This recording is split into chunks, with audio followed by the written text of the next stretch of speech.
Hey everybody, this is Miss K and welcome to Miss K Go Postal. I hope you're having a great Thursday. Yes, honey, I'm losing my fucking voice. That's what I get for taking my ass out on Sunday in the rain to go by my clack clack. But hey, it was motherfucking worth it.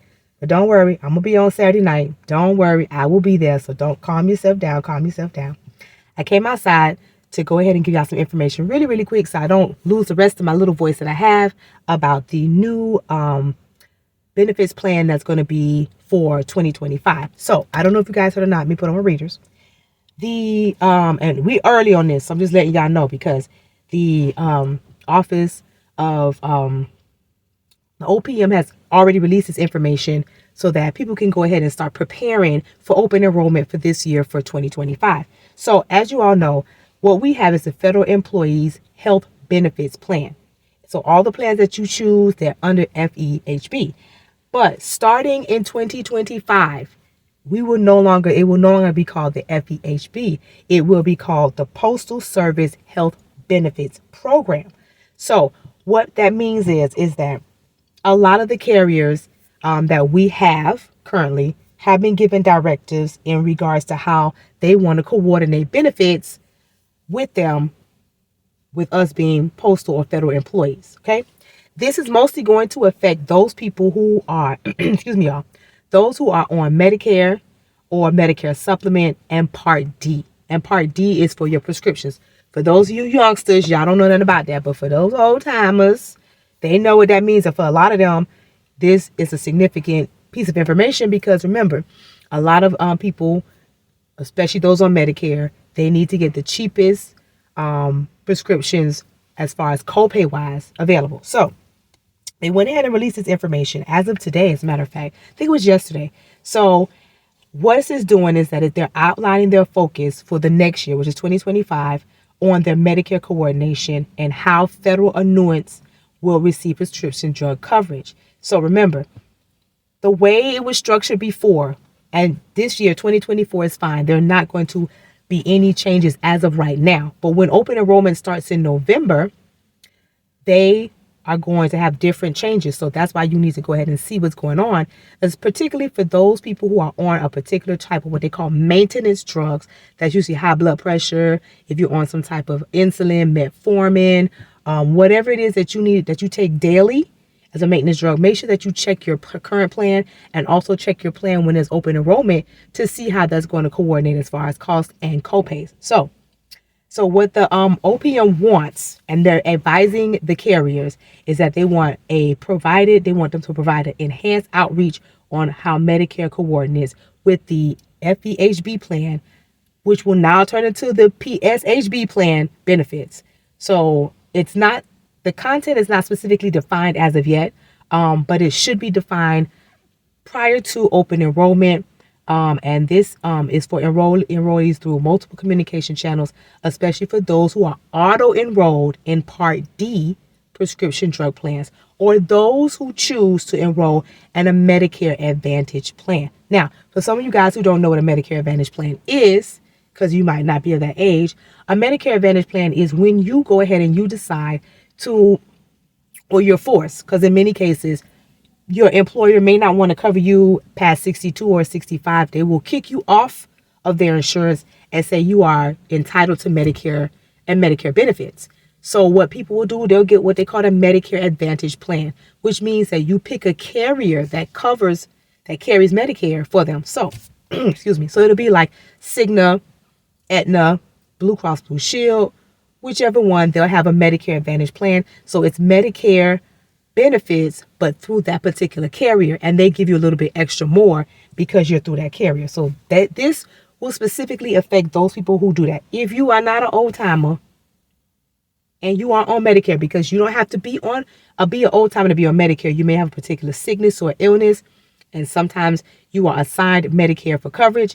This is for you. If you ain't on it, then just listen to it any motherfucking way and tell some motherfucking body you know. Okay? All right. So listen. So, and also too, the thing is that the plan benefits change when Medicare becomes primary. So many, but not all of the FEHB / going to be PSHB plans will waive deductibles and out-of-pocket costs for doctor visits, hospitalizations, and more when you have Medicare Part A and Part B. And then in some cases, the FEHB and the PSHB plan will provide a Part B premium reimbursement. And annuities that also have HDHP or CDHP can use their your health I can't think of it, but like your FSA, your HRA plan to contribute to your Part B premium reimbursement. Okay. So at this point, the drug information is usually based on a plan by plan basis. So that means when it's time for you to decide that you want to change your plan during open enrollment, you're going to have to look at the particular plans to see what the cost difference is going to be on a particular drug that you take. Now, if you are one of these old timers that ain't on a particular plan, ain't on a particular drug because you good, then you would just choose the most cost effective plan for you that may have the minimal coverage for Part D. Now, if you are on a particular maintenance drug, like I said before, please make sure that when there's open enrollment, you look at your plan that you currently have now, what they're going to offer for 2025, and then look at the other plans that are available to see what that particular copay cost will be for that maintenance drug that you have. One may be $10.25, another may be $4, and another one may be $14. Remember, if you can get it generic, and we all know what generic means, if you can get it generic and it's cheaper, get the drug generic. In some cases, I do understand if the drug is not generic, they try to get you with that bullshit and tell you there's no generic drug for that. And then you have to get the regular patented drug. If that's the case, make sure that you shop, because one drug may be $30 for a copay and one drug may be $40.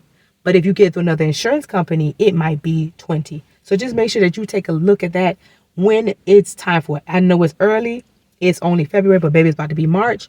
And open enrollment going to creep up on us in a minute. So I just want to make sure that you guys are on it and you know what's going on. Also, too, if you can get discount coupons from pharmaceutical companies, that's an option that you can use, as well as your that's inclusive with your Part D plan. Make sure that you guys take advantage of that. So just to wrap up a little bit, for the year of 2025 for the plan, the benefits for any PSHP plan must be equivalent to the benefits offered by the Federal Employee Health Benefits Plan. For example, if you had GEHA and you have, you already are in a Federal Employee Health Plan, the high will be the same benefits for the plan year of 2025 that it was for 2024. Okay. So also too, this is for employees and retirees, right? So you'll be able to create your own coverage pool separate from other federal employees and annuitants. Because remember, if you guys don't remember or not, I did state this briefly before, the Postal Service is looking to kick a lot of old timers off of their plans when they become of age to receive Medicare. So retirement is 65, but to get on Medicare, it's 62. But if you're still working, you can kick it to another year. The post office, as of last year, had passed a rule stating that if you're 62 and you are eligible for Medicare, they want you to get a Medicare Advantage plan. They want you to go onto a plan and come off of their shit. Because contrary to what people believe or not, part of the Joy's overhaul plan is to cut out a lot of these old timers. Y'all cost them money. And it's no disrespect to the old timers, but real talk. If you work a real corporate job, and I've worked one, at 62, they kicking your ass off. You might not even be there. But they will kick you off the insurance because you are a high risk value. They're paying more money to keep you covered. This is also going to pertain to as the amount of coverage that they're going to kick in for your plan.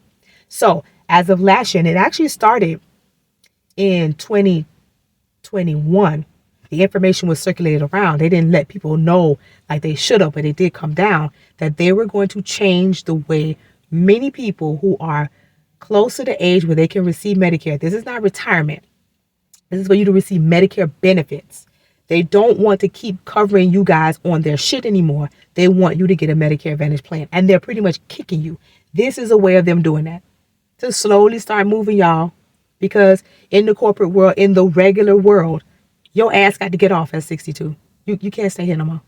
It is what it is. But this is just for my people, for my old timers, my retirees, people who are about to retire, and those who are still working past the age of 62 about their benefits for the part, but specifically for Part D. Because if for Part A and B, you might be good. But Part D, which is a prescription drug plan, you want to make sure that you got the right coverage. You want to make sure that you're not paying too much motherfucking money.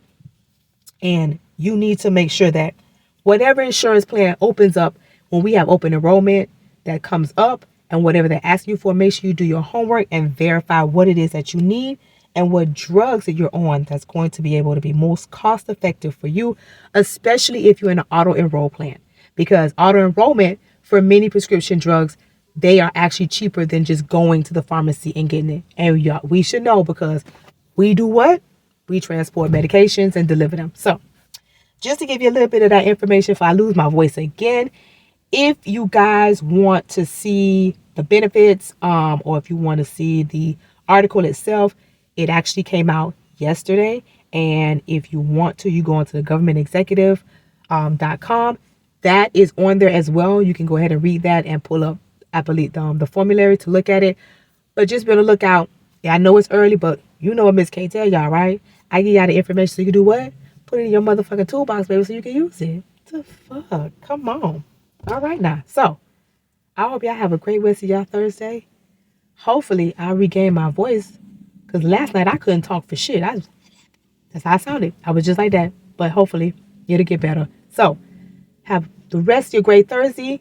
You know what tomorrow is? Fuck your Friday. And then on Saturday, what, baby? We going live with Late Night Vibes. And y'all better be there. Better be there. So, as always, you know Miss K. And you know what Miss K say. I love my postal freaks and my postal freaks love me. And what? Love and light. Peace.